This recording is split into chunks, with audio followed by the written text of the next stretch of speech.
Welcome to my channel, or welcome back. My name is Alyssa, and today we are starting off my inventories with my nail polish inventory. So if you want to know how many nail polishes do I currently have in my collection, how does it compare to last year, then please keep watching.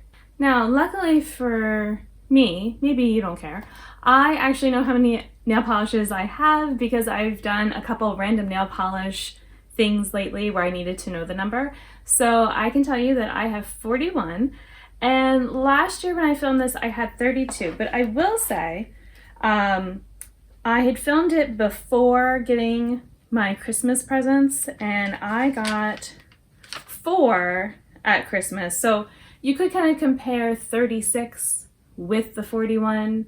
So, you know, net I've gotten 5 more this year. I've gotten more than that, but some of them, you know, the nail polishes that I've, decluttered, they've dried out, things like that.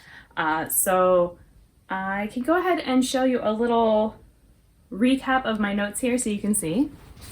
So at the start here are the swatches, the date of when I first, some of these I had, well before I was doing YouTube, so the date is more just when I first started calculating what I had, but otherwise, like other ones, it's when I actually got the nail polish. And then my starting weights as of that date. And then if they have been decluttered or trashed, then they are listed over here. I was thinking about going every so often and re-weighing them and seeing how it goes, but honestly, I feel like I am using my nail polishes just fine. Like, it's not, I like having them in projects to make sure I'm doing a variety, but I don't feel like I have too many at this point. They do all fit in my box. Let's see. Oh, there we go. And so, yeah, there are some shifts. So like as I bend the paper, you can kind of see that a bit.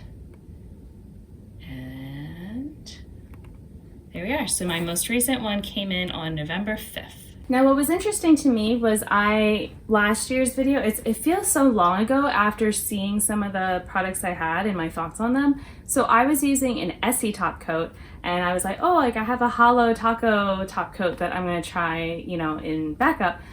I've already finished that top coat and, the Essie one. The hollow taco one was better than the Essie, but recently I've been using other top coats. I will say I would not rebuy this Orly one for multiple reasons. This is the Sec and Dry one. Part of it's because Orly, they're disappointing me with their collabs with a certain brand and person and who is with that brand. So yeah, that would be a reason I would not repurchase. But also I have found this top coat to work maybe better. It's this Sèche Vite or Sèche Vite. I'm not sure how they say it. But this one I found to work maybe better. And I actually just picked up another one at my Marshall's because it was cheaper by a couple dollars than I normally, would get. And I run through top coat pretty quickly. So it's like, considering the fact that it's like I know I have these two, but I'm going to get to this one within the year for sure, so it's not a big deal. I'm just not opening it yet, obviously. And then, as far as the other things I still have the nail strips, although I pulled them out from my box because I realized that I'm not usually using them, and so it's just an annoyance that they're kind of shifting around as I'm pulling nail polishes in and out. I've also played around with how they're organized in here, so I've done different things. Like I've done rainbow order, but then that's hard when you have multi-colored type polishes, or shifty ones. And so then I was doing off of type of nail polish, so like a thermal versus like a really sparkly or a topper, like things like that. So they are kind of jumbled at the moment, but because I feel like I have a good grasp of what nail polishes I own, I can be thinking like, oh, you know what, I want to use that one green nail polish or something like that. And then the other thing that I've done is I put my toothpicks that I use for when I do my nail art with the magnet, and I have actually been getting better at magnetizing my nails.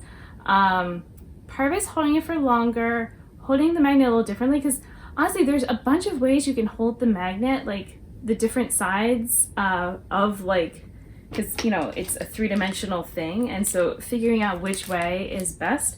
And then different nail polishes, like I have this one from Bee's Knees lacquer that is really reactive, and so other nail polishes I need to have the magnet on there at the start and be doing it, but for that one they're so reactive with the magnet that I kind of need to put on the nail polish and then do the magnet so it has a chance to kind of settle a bit, I feel like. So, you know, just some things that I have learned.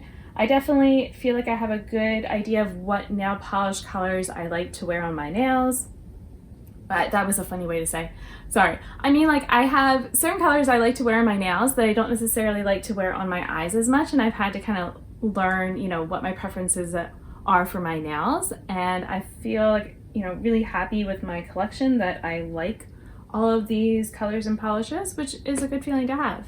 So that is all for nail polish, but you can stay tuned for the other inventory videos that I'm going to have going up, so maybe you'll subscribe to my channel. Thank you for watching this, and until my next video, I hope you'll be doing well, and I'll see you then. Bye!